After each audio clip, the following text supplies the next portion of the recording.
On a cold November morning in the late 1980s, the kind of morning where the sky hangs low and gray over the quiet neighborhoods of western Michigan, a phone call shattered the peaceful routine of a small town. It was November the 23rd, 1987, when the bodies of Rick Brink and his wife, Gail Brink, were discovered inside their home on Ransom Street in Holland, Michigan. Their deaths not only stunned their family and friends, but sent a shockwave through a community that had always prided itself on being safe, calm, and tightly knit. Before we begin, take a moment to like, comment, and hit the subscribe button. Tell us where you're watching from and what unsolved cases still haunt your area.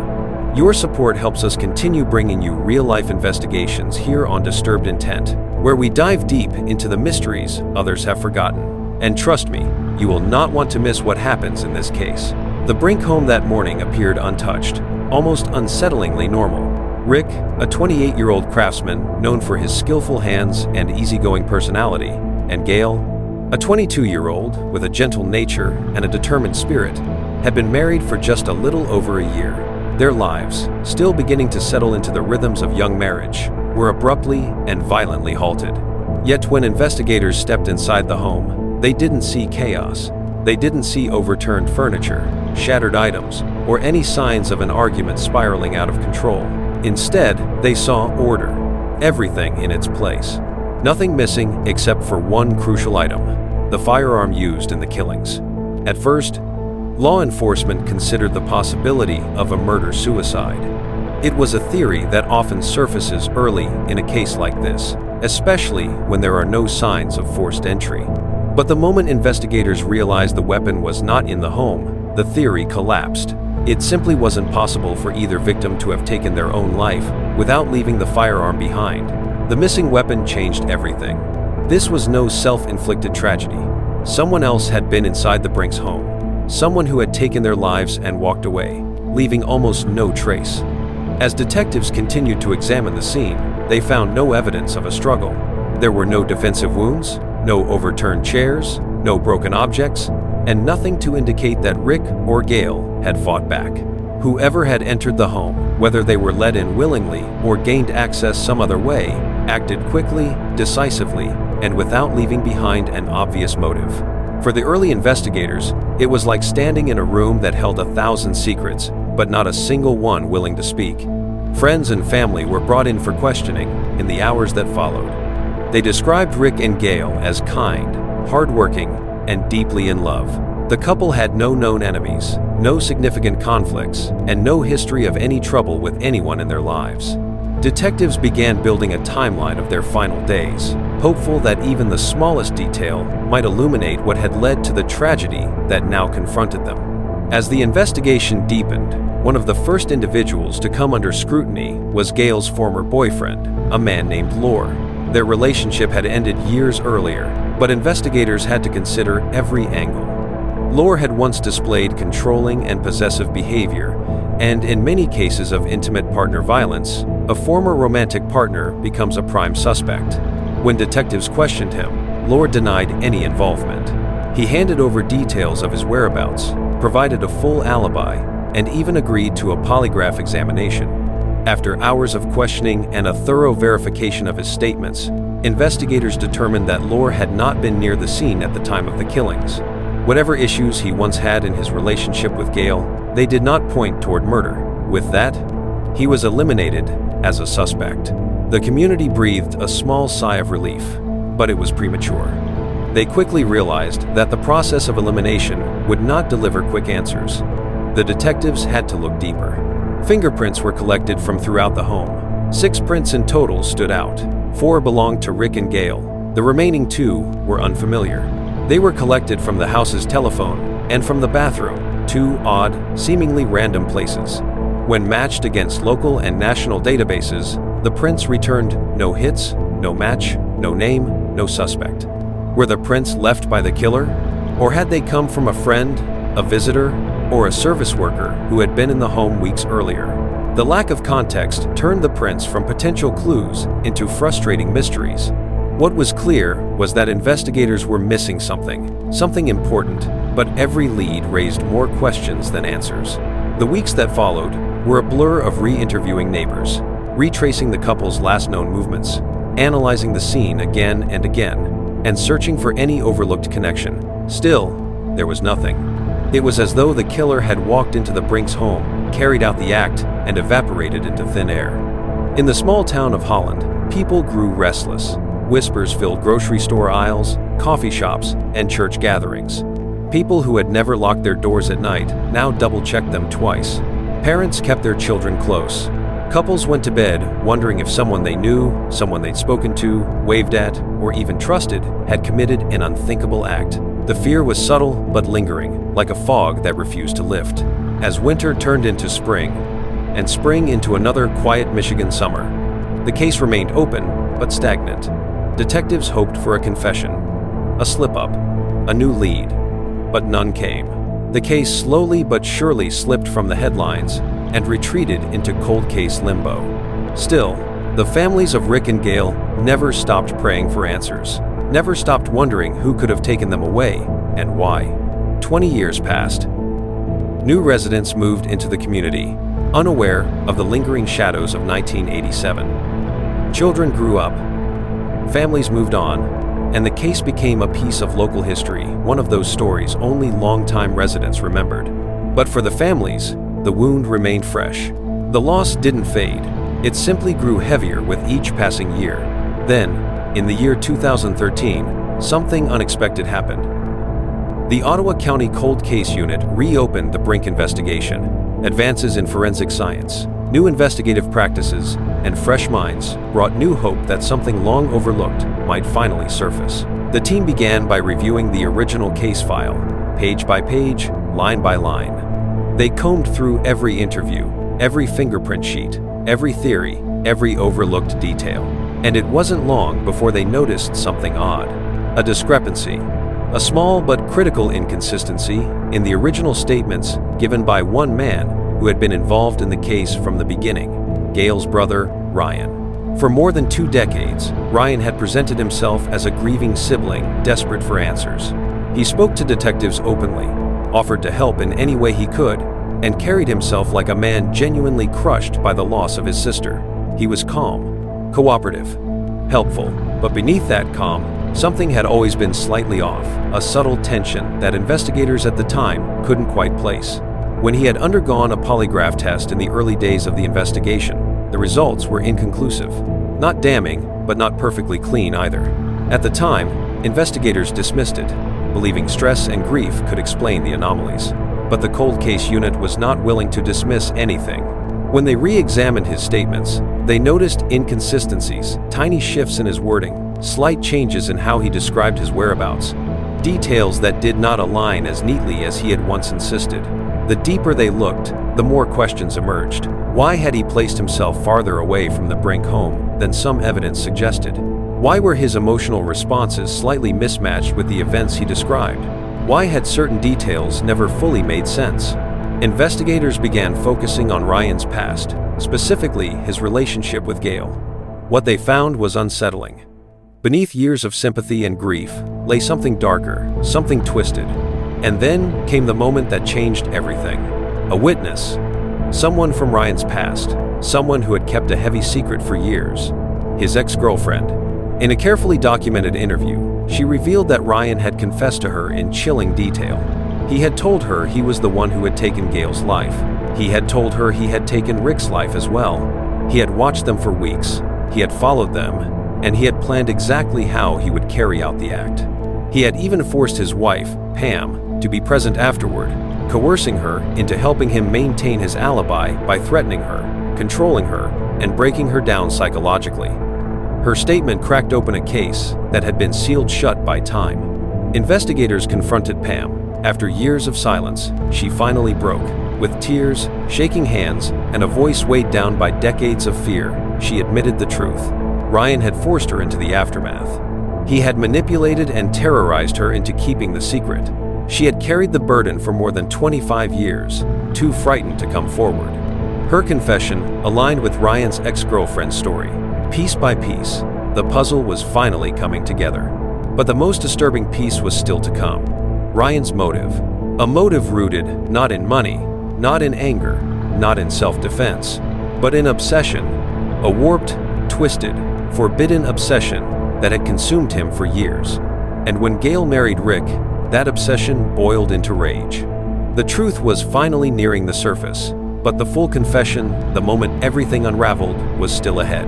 And once Ryan spoke, once he finally admitted what he had done, the shockwaves would tear through a community that thought it had known him. The trial, the testimony, the revelations, the sentencing, it would all expose the darkest truth of all. For 27 long years, the killer had been living among them. What the Ottawa County Cold Case Unit discovered next would reshape not only the investigation, but the town of Holland's understanding of a man they had believed for decades to be a grieving brother.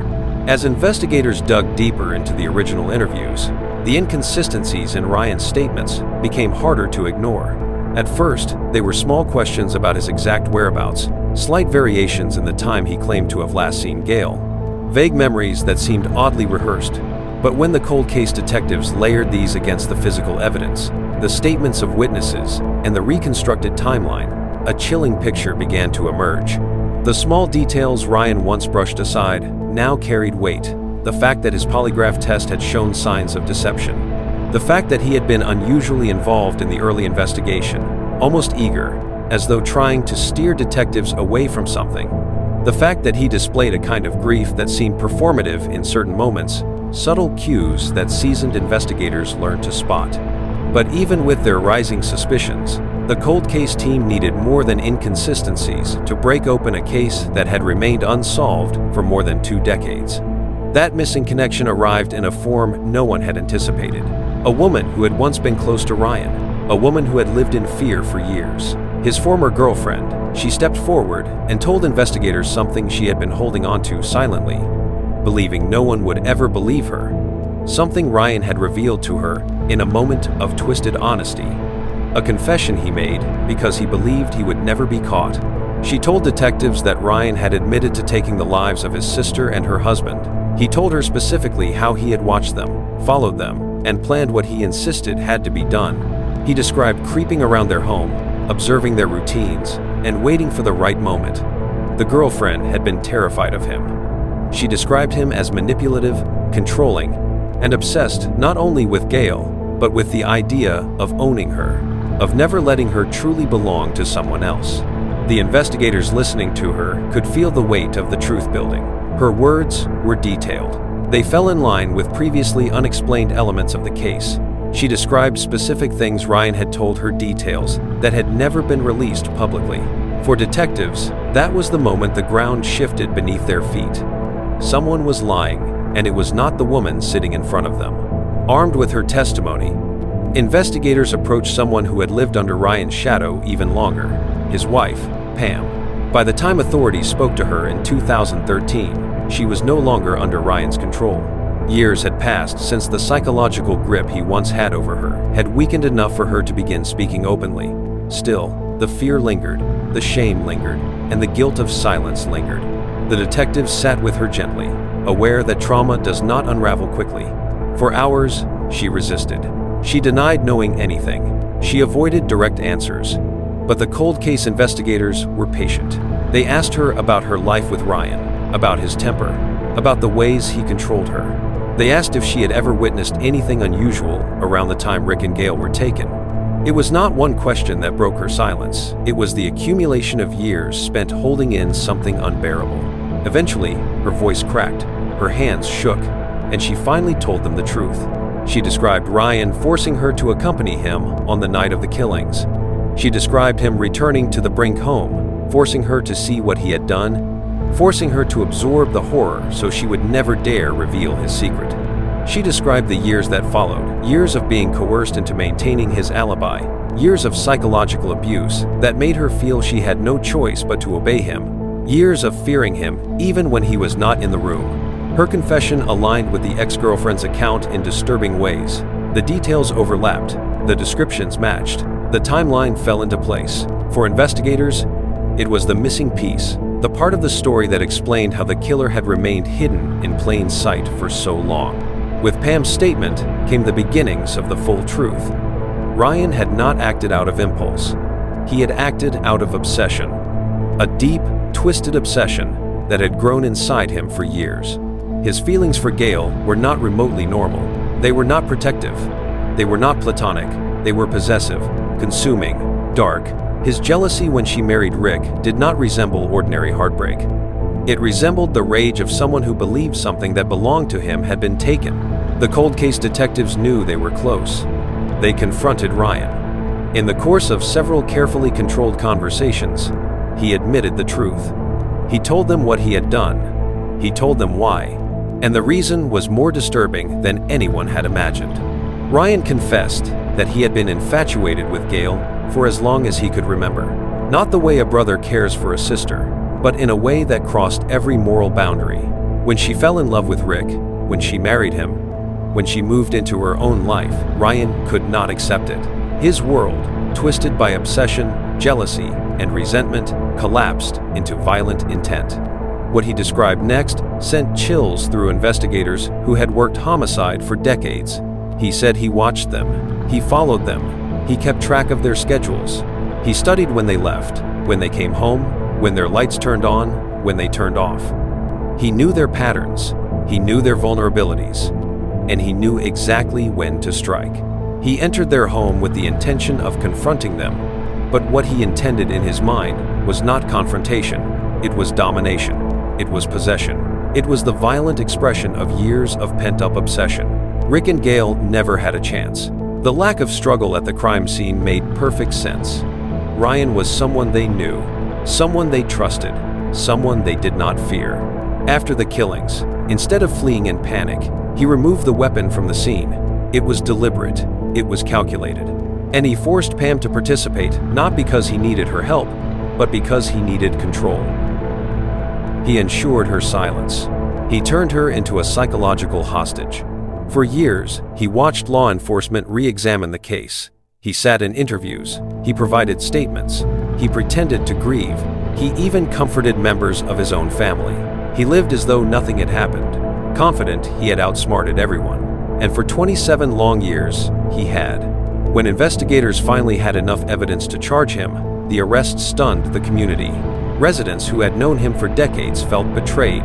People who had grown used to seeing him at grocery stores, local events, family gatherings, and church services suddenly realized they had been standing beside a man who had taken 2 innocent lives and walked away without consequence.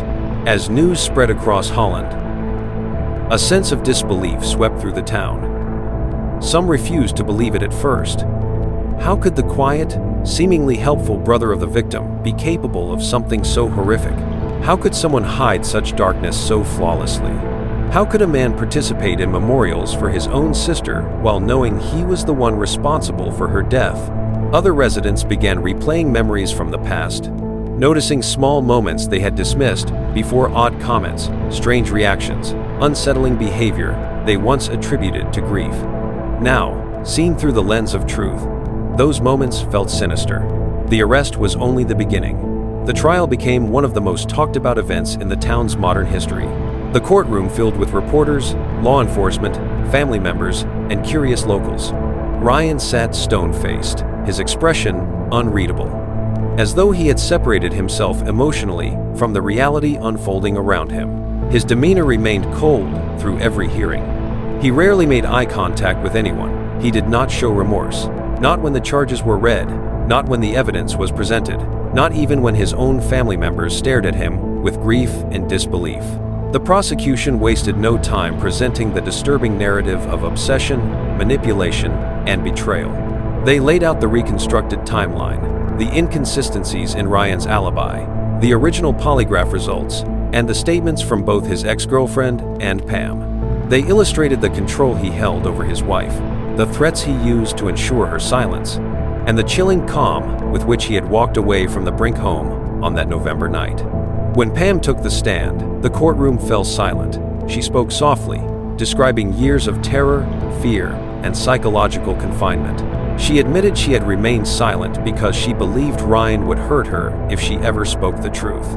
She described how he forced her to witness the aftermath of the killings and warned her that her life would be destroyed if she ever revealed what she knew. Her voice trembled, but her words were clear. She had carried his secret for more than 25 years, and the weight had nearly broken her. The jury listened closely. The judge watched with steady eyes. The community sat in the gallery, many holding back tears. Next came the testimony of Ryan's ex-girlfriend. She recounted the moment he confessed to her. He told her how he had followed his sister and her husband, how he had watched them, how he had waited. She remembered the tone of his voice, the eerie calmness that came over him as he admitted to taking their lives. She said she had not gone to the police then because she had been terrified. She feared retaliation. She feared no one would believe her. And she feared the man sitting just a few feet away from her in the courtroom. Her words were devastating. They painted Ryan not as someone who had acted in a moment of heated anger, but someone who had planned, someone who had waited, someone who had allowed a dark obsession to grow into a deadly act. The trial revealed every twisted detail: the concealed jealousy, the secret obsession, the manufactured alibi, the manipulation of those closest to him, the years of pretending he was grieving while hiding the darkest truth imaginable. After days of testimony, the prosecution presented its final argument: that Ryan's actions had been calculated, intentional, and fueled by a sickening motive that defied comprehension. They urged the jury to consider not only the evidence, but the pattern of deception that had lasted for decades. The jury deliberated. For hours, they reviewed testimony. They re-examined statements. They discussed the motive, the evidence, the confessions, and finally, they returned. When the verdict was read, the courtroom was silent. Ryan was found guilty of 2 counts of first-degree murder. The judge sentenced him to 2 consecutive life terms in prison without the possibility of parole, a sentence that ensured he would never walk free again. For the first time in more than 27 years, the Brink families felt a measure of closure. Not peace, because peace is difficult to find after such a loss, but closure. The truth had come to light. The man who had taken Rick and Gail from them had been held accountable. The community could finally breathe, even as the shock of his identity continued to linger. But the story was not finished, not for the families, not for the community, and not for the investigators who had spent decades chasing justice. The conviction of Ryan Windegarden did not bring comfort so much as it brought clarity. For more than 27 years, uncertainty had wrapped itself around the Brink murders like a thick fog. It had seeped into conversations, into family gatherings, into quiet moments of reflection. It had weighed heavily on investigators who had refused to let the case fade into silence. When the guilty verdict echoed through the courtroom, it swept away the fog, revealing a truth that had been hidden in plain sight. But understanding how such darkness went unnoticed for so long required the community, and even the investigators, to confront the deeply unsettling reality of who Ryan truly was. In the weeks following his arrest, people who had known Ryan began reflecting on their memories of him, trying to reconcile the man they thought they knew with the man he truly was. Many described him as quiet, helpful, even agreeable. He had never caused trouble. He had never raised suspicions. He was present at family gatherings, at holidays, at community events. He had laughed, made small talk, and offered condolences when people remembered Gail. He blended in so well that the idea of him harboring such dark, obsessive intentions seemed impossible. But as the cold case team interviewed more people who had known him over the years, a pattern of subtle, quiet manipulation began to emerge. Small incidents gained new meaning. Comments once dismissed as strange were suddenly chilling in hindsight. People recounted moments where Ryan's behavior toward Gail had crossed boundaries, moments where he displayed jealousy that did not make sense coming from a sibling. But because he expressed it quietly, because he cloaked it in concern, no one questioned it more deeply. He had learned to mask his intentions, to disguise his fixation, and to present himself as the overprotective brother who simply worried about his sister's choices. It was that ability to blend in that allowed him to remain hidden for so long. He understood how people expected grief to look. He mimicked it perfectly. He showed up, he spoke softly, he appeared supportive, and he carefully shaped the narrative around him. It was a performance, and he delivered it flawlessly for more than 2 decades. Investigators revisited statements from 1987 and 1988, discovering that Ryan had always inserted himself into the investigation just enough to appear helpful, but never enough to draw suspicion. He had offered theories. He had spoken to detectives voluntarily. He had attended memorials and stood beside family members during their most vulnerable moments. And by doing so, He positioned himself as the grieving brother seeking justice, not the man responsible for the tragedy. One investigator described it as a mask so carefully designed that no one noticed it wasn't real. Another said that the case taught him that evil does not always announce itself loudly. Sometimes it whispers. Sometimes it hides behind familiar faces. And sometimes it stands directly beside you, offering comfort, all while concealing the truth. As the truth settled over the community, the emotional toll deepened. Families who had once welcomed Ryan into their homes now grappled with the realization that they had unknowingly embraced the very person responsible for the loss they had mourned for decades. For Rick's family, the betrayal was particularly agonizing. They had trusted Ryan, they had hugged him, they had cried alongside him, they had believed he shared their pain. To learn that he was the source of that pain reopened wounds that had never fully healed. For Gail's family, it was even more complicated. The grief they carried for their daughter became intertwined with a different kind of devastation, a realization that someone they loved, someone they had raised and shared their lives with, had taken everything from them. The emotional conflict was overwhelming. How could they mourn their daughter while confronting the truth that their son had been responsible? How could they reconcile the memories of him as a child, as a sibling, as a member of their family, with the man who had committed such an unforgivable act? The cold case detectives, though trained to remain objective, felt their own burden. Many had grown up in the area or lived there for years. They had spent countless hours with the Brink families, forming bonds through decades of shared frustration and hope. Learning that the killer had been sitting beside them for years, disguising himself as a victim, was a sobering reminder of how deeply a case can affect everyone involved. Some investigators admitted privately that they had once felt sympathy for Ryan, believing he had lost his sister and brother-in-law. Now, those memories felt unsettling. Even seasoned detectives found themselves questioning how they had missed the signs. But the truth was uncomplicated. Ryan had manipulated everyone around him. He had presented a version of himself that was convincing, calm, controlled, and meticulously crafted to avoid detection. As the community struggled to process the revelations, details from the trial continued to spread. Pam's testimony, in particular, echoed through Holland like a painful siren. The courage she displayed by finally speaking out was recognized by many as the turning point in the investigation. For years, she had lived under Ryan's psychological control, too afraid to defy him, too terrified to admit what she had witnessed. When she took the stand, her trembling voice revealed decades of trauma that had been hidden behind forced silence. She described how Ryan exerted absolute control over her, the emotional manipulation, the threats, the unpredictability of his anger, the way he made her feel trapped, incapable of leaving, incapable of speaking the truth. When she recounted the night he forced her to see the aftermath of the killings, the courtroom fell silent. Her description of the scene of the shock, the fear, the disbelief, was haunting. It forced the community to see Ryan not only as a murderer, but as a predator who had dominated every aspect of the lives around him. Pam's words held the power of truth, delivered after years of repression. She told the court that she had been in a state of constant fear. Fear that Ryan would hurt her, fear that he would hurt others, fear that her silence made her complicit. It was not guilt in the traditional sense, but the burden of a secret she never chose to hold. When she finally broke down and admitted everything, it felt to many like the emotional climax of the trial.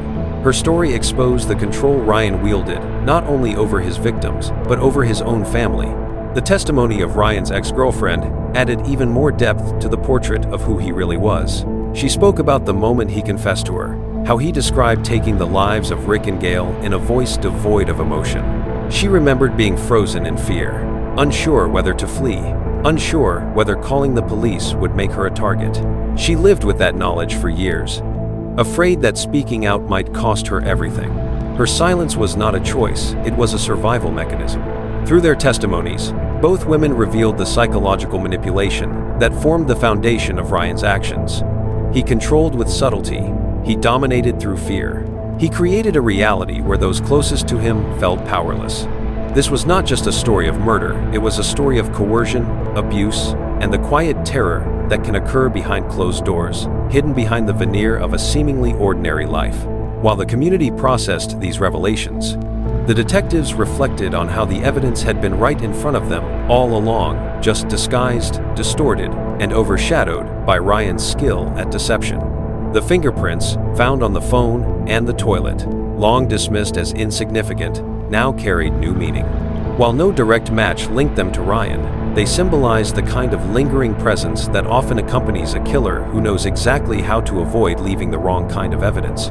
Investigators reviewed the timeline of the night of the murders again and again. They now understood how Ryan had been able to move in and out of the Brink home without drawing attention. They understood how he had used his familiarity with the house, with their routines, and with their trust to commit the murders, without creating signs of forced entry or struggle. The more they studied the timeline, the more they realized the precision with which Ryan had orchestrated every detail.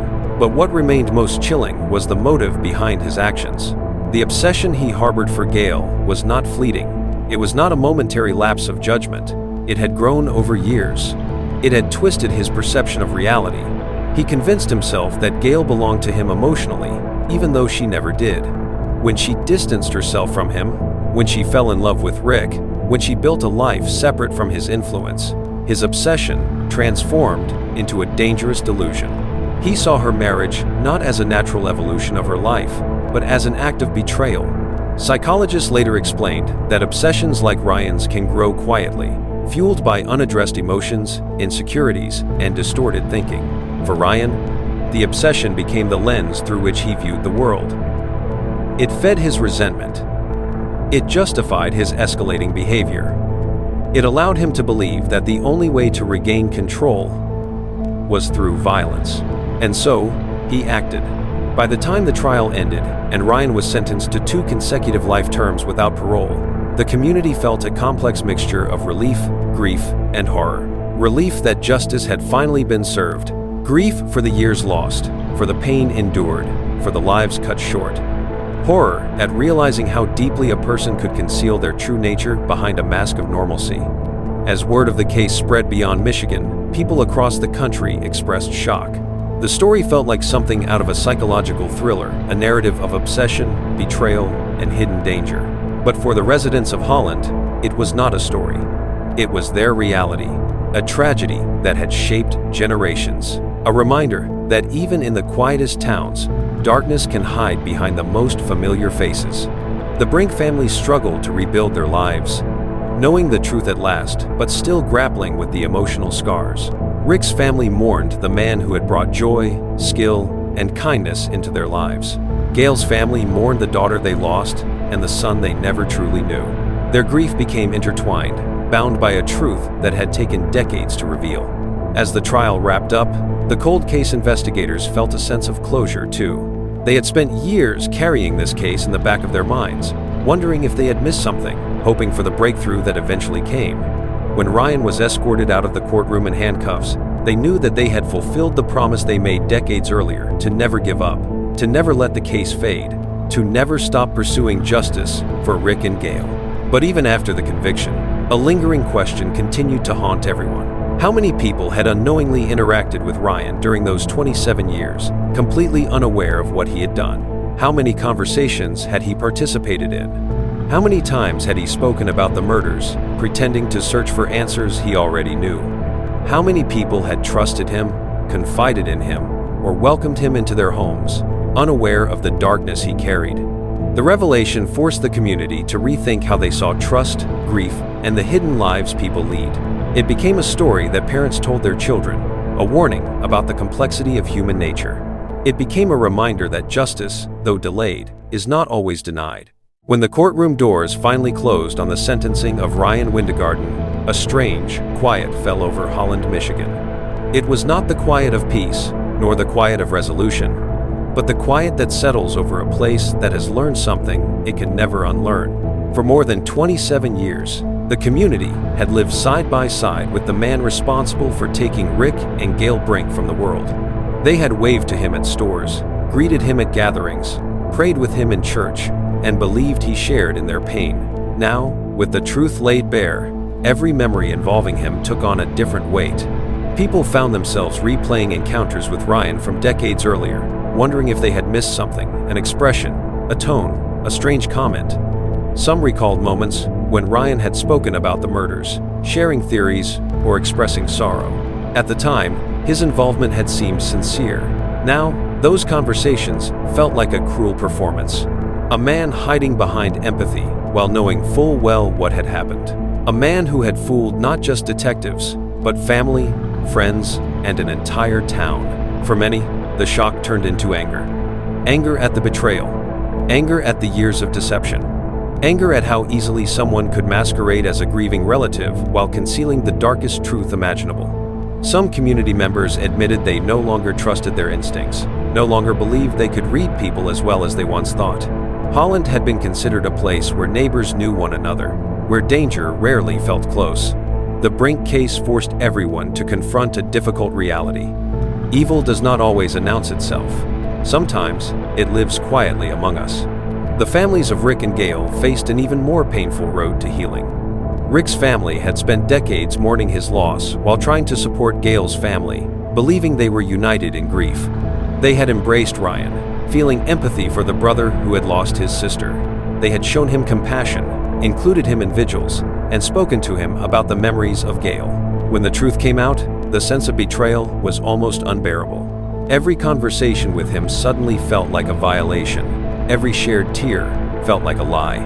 For Gail's family, the devastation was indescribable. To lose a daughter so young, so full of hope and kindness, was already a wound that never healed. But to discover that their own son, someone they had loved and raised, had taken her life, there were no words strong enough to capture the hurt. They grieved Gail and they grieved Ryan, but in entirely different ways. One was an innocent life stolen. The other was a child whose heart had twisted into something unrecognizable. The sorrow was not singular. It was layered, tangled, and unending.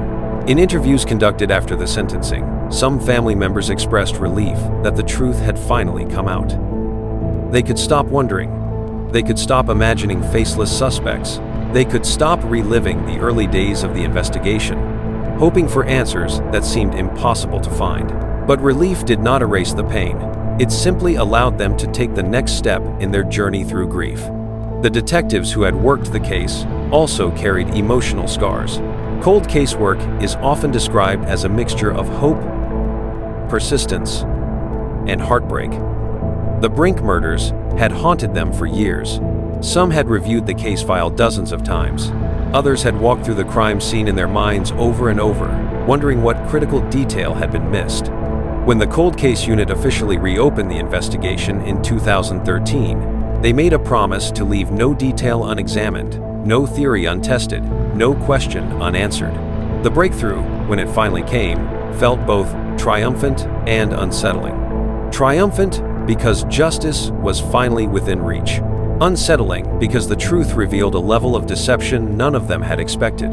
Detectives spoke candidly about how Ryan had interacted with them over the years.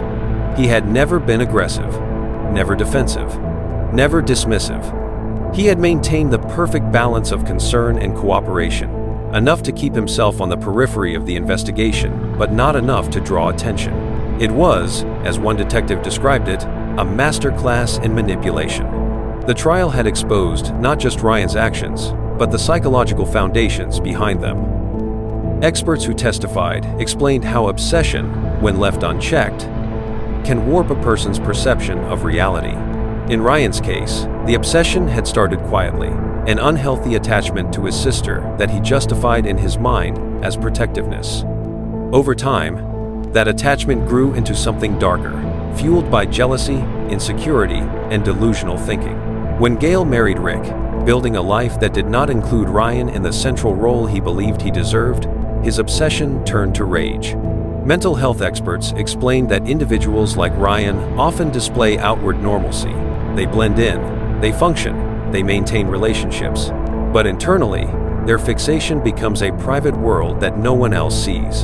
For Ryan, that world had become dominated by a belief that Gail belonged to him emotionally, even though she never had. When she distanced herself, he interpreted it as rejection. When she married, he interpreted it as betrayal. And in his distorted reality, he believed he had the right to reclaim what he felt he had lost. It was painful for the community to hear these explanations, because they removed the comfort of thinking Ryan was an obvious monster. The truth was more frightening. He was ordinary in every visible way. He worked, he laughed, he existed without drawing attention. The darkness lived beneath the surface, hidden behind the quiet demeanor he presented to the world. In the aftermath of the trial, Holland struggled to regain its sense of normalcy. People returned to their routines, but something had changed. A collective innocence was lost. The town that once felt predictable and safe no longer felt immune to tragedy. Even decades after the murders, the lingering fear returned as the truth came to light. Parents watched their children more closely. Neighbors paid more attention to the behavior of those around them. Conversations about trust and intuition became more common. But amid the heartbreak, the community also found strength. The reopening of the case had been driven by determination, collaboration, and advances in forensic investigation. It demonstrated the power of persistence, the importance of revisiting cold cases, and the impact of truth, even delayed truth, on healing. The detectives who solved the case did not view it as a victory, but as a responsibility fulfilled. Their work honored Rick and Gail's memories, ensuring their stories would not fade into obscurity. Local memorials were held again, this time with a clearer understanding of the past. Friends shared stories of Rick's craftsmanship, his kindness, his dedication to his work. They spoke of his dreams for the future, the projects he had been excited to start, the life he never had the chance to finish. Gail's friends shared memories of her warmth, her laughter, her quiet strength. They talked about her hopes, her plans, and the love she had found with Rick. These stories helped restore the humanity that had been overshadowed by the brutality of their deaths and by the years of uncertainty that followed. In the years since the case was solved, the Brink murders have become a cautionary tale about obsession, manipulation, and the hidden dangers that sometimes exist behind closed doors. True crime analysts often discuss this case as an example of how important it is to examine all possibilities in an investigation, even those that seem unlikely. They point to the importance of reevaluating evidence with fresh eyes, of questioning assumptions, and of following intuition when something in a case does not sit right. For many viewers following this story now, the most haunting aspect is not the violence itself, but the deception. The idea that a person can maintain a facade so believable, so consistent, that even experienced investigators and grieving family members do not question it is deeply unsettling. The case forces us to confront uncomfortable truths about human behavior and the complexity of the human mind. As the documentary draws to a close, it is important to remember why stories like this matter. They remind us of the lives lost, of the families affected, and of the importance of justice, even when it comes decades late. Rick and Gail were real people whose lives were full of promise. Their story is more than a crime. It is a reminder of the fragility of life, of the strength of community, and of the enduring pursuit of truth. Today, Ryan Windegarden remains in prison, serving 2 consecutive life sentences without the possibility of parole. He will never return to the community he deceived. He will never again stand among the people he once manipulated. The final chapter of his story is written, but the legacy of his actions will continue to echo through the lives of those he hurt. For the Brink families, the road to healing continues. There is no final closure after such a loss. There is only the ability to move forward with the knowledge that the truth has finally been uncovered. Their loved ones were not forgotten. Their story was not abandoned. Justice, though painfully delayed, was ultimately delivered. As for the community of Holland, they learned that even in the darkest moments, resilience is possible. Even in cases where the truth feels buried beyond reach, persistence and hope can prevail. The town carries scars, but it also carries strength. And for all of us here at Disturbed Intent, sharing this story is part of ensuring that Rick and Gail are remembered not just for how they died, but for who they were. Their story reminds us why we continue to investigate unsolved mysteries, why we continue to search for truth, and why we must never underestimate the power of determination. If you found this investigation compelling, take a moment to like this video, leave a comment with your thoughts, and hit the subscribe button. Tell us where you're watching from and which case you want us to explore next. Your engagement helps keep these stories alive, ensures the victims are never forgotten, and supports the work we do here at Disturbed Intent. Thank you for joining us. And remember, no matter how much time passes, the truth has a way of rising.